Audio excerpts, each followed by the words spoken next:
What's up guys, it's One here, and today we'll be showing off the new prismatic warlock build that uses getaway artists that summon stasis turrets. So let's get into the video. So with prismatic, it opens a lot of doors of build crafting and what builds are good and what builds are okay. With this build, it is absolutely insane as the uptime you have for your Bleak Watchers is crazy, and the ad clear is insane as well. As we've got those new prismatic class, and with that we can combine somebody with it with Getaway Artist, which is when you consume your arc grenade, it grants an arc soul or and amplifies you. But just let's listen to the fact that you need an arc grenade. With prismatic, you can have obviously all the different grenade types, and obviously you can have arc grenade. In this case, storm grenade for warlocks. With that, we can pair this with aspects for prismatic. The main ones that everyone's using and you get at the beginning of the game with prismatic is Feed the Void, defeating targets with any abilities, any now, to activate Devour. Obviously Devour is when you get kills with anything, you get additional health and grenade energy, which is always nice. And then Bleak Watchers. Hold to convert your grenade into a stasis turret that fires slow projectiles at nearby targets. Now, how does this work if you're consuming your arc grenade to pick an arc soul? Well, it works as you think. You get the arc soul, and then it spawns a Bleak Watcher as well, which is pretty insane when you think about that, as you have something attacking with you being your arc soul and something that just freezes enemies, which is your Bleak Watcher, which is a deadly combo, to say at least, as it does work. And obviously with your Bleak Watchers, when you freeze targets and if you kill them in that freeze, it actually procs Feed the Void now, which obviously is insane that it procs Devour. But obviously with your Arc Soul, that also procs Devour. So it's just mental what you can combo with prismatic. So let's go with fragments of this build. Start with, we've got the Facet Balance. Rapid defeating targets with light damage grants melee energy, and then rapid defeat targets with darkness damage grants grenade energy. This works for anything related to light and dark, including your transcendent grenade, so it's good for keeping your uptime on those abilities high. Facet of Protection. While you're starting by pants, you are more resistant to incoming damage, while your transcendent, the effect is increased. This is really nice as a damage resistance, and then when you go transcendent, it's even more damage resistant, so it's nice for that in those add density areas. Facet of Dawn. Powered melee hits against targets makes you radiant. Powered melee final blows makes you nearby allies radiant. This is really nice as this affects with any of your powered melee, so it doesn't have to be solar, as this is Facet of Dawn. It's like sort of what solar builds used to get the radiant with, so now it's just any power melee, so it's really nice for that. Facet of Purpose. Picking up Orb's power grants either amplified, restoration, frost armor, woven mail, or overshield based on the damage type you equip super. So with that, the super we'll be using is either the Son of Flame, as it's really nice for ad controlling, so it's good for that.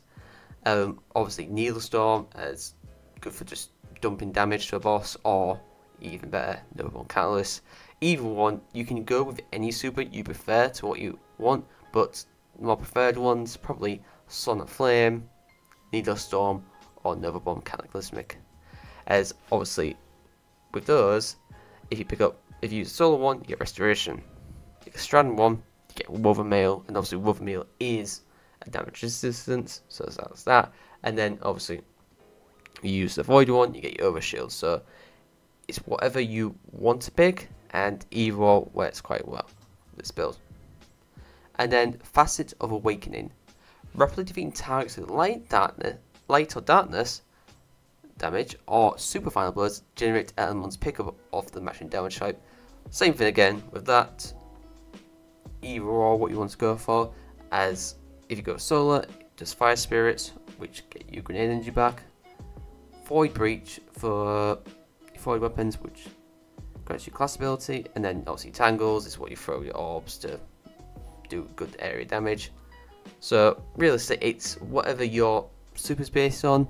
Hence why I go with solar, as you get grenade energy back faster, and then also you get your grenade energy back, you get more bleak watchers with your arc souls. So that's why it's most preferred with Son of Flame. Now with weapons as build, it doesn't really matter what you go for, as there's no wrong answers. As with having Devour, your real goal is just to slay as many as you can and throw as many arc souls, stasis turrets on the ground you can to keep that ad density down and discontrol ads, as you don't really need a set weapon loadout for this. As with previous builds, you would need to, as you were quite restricted, but now with Prismatic, we're not restricted.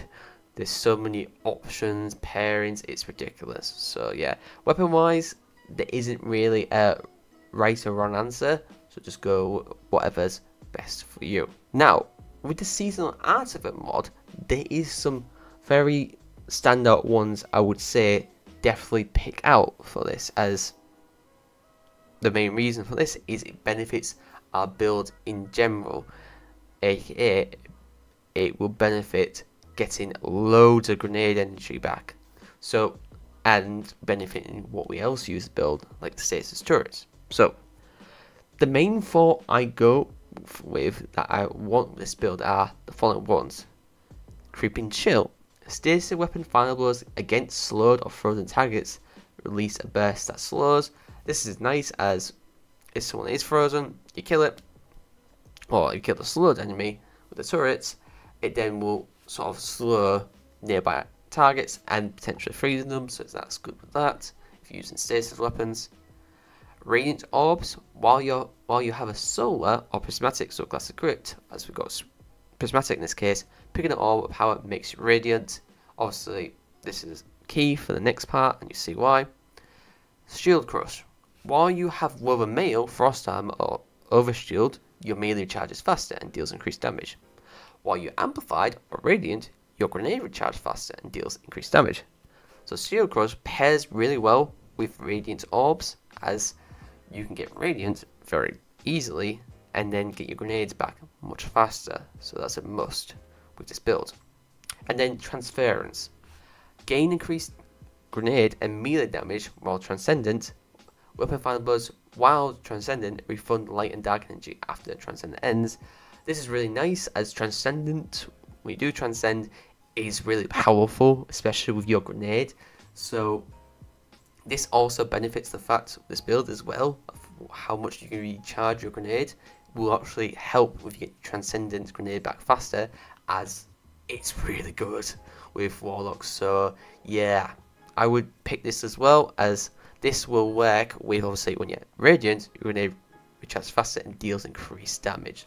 So yeah, I would highly recommend transference over the others in the 5th column. So let's go with the monsters build. So starters, on the helmet, you have 2 siphon modes or whatever weapons you are using at the time, as this is a good way of getting All's power as you rapidly defeat foes with those weapons of the matching siphons you have equipped. And then I have a finder mod, but this could be any mod you want, so take that as whatever you want.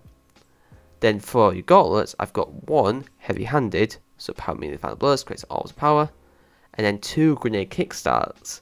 Obviously when you use your grenade, or consume in this case, it will give you a grenade energy back of the amount of armor charge you have.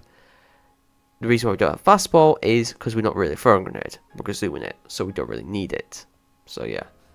And then for the chest piece, I've got 2 charge ups to be able to carry more armor charge, which will allow us to have more energy back with when we use our grenades. So nice for that. For the boots, I've got 3 interventions, so when you pick up overpower, we get reduced grenade cooldown, and we have in 3, we get even more grenade cooldown. So it's good for that. And then the class item, bomber, 3 of them. So when you use a class ability, we get even more grenade cooldown. So yeah. So yeah, that's the mods. And basically the mods are, let's get as much grenade cooldown as we can. As the less grenade cooldown we have, the more grenades we can throw overall. So yeah, that is Prismatic Getaway Artist Stasis Turret build. Yeah, it sounds pretty insane when you put this all together. The fact that Prismatic allows you to do this is just bonkers, and this opens the door for many builds, and then even opens the more door when we get these like class items. Obviously this build doesn't require like class item, as Dynamic Duo will not be in the pool for the class item, so hence why I make a video on this, just to discuss about the Getaway Artist Stasis Turret build for that. But overall, thanks for watching, and if you got any other build suggestions, as Prismatic is crazy and there's a lot of stuff that can be made, please let me know in the comments down below. But thanks for watching, and I'll see you guys next time.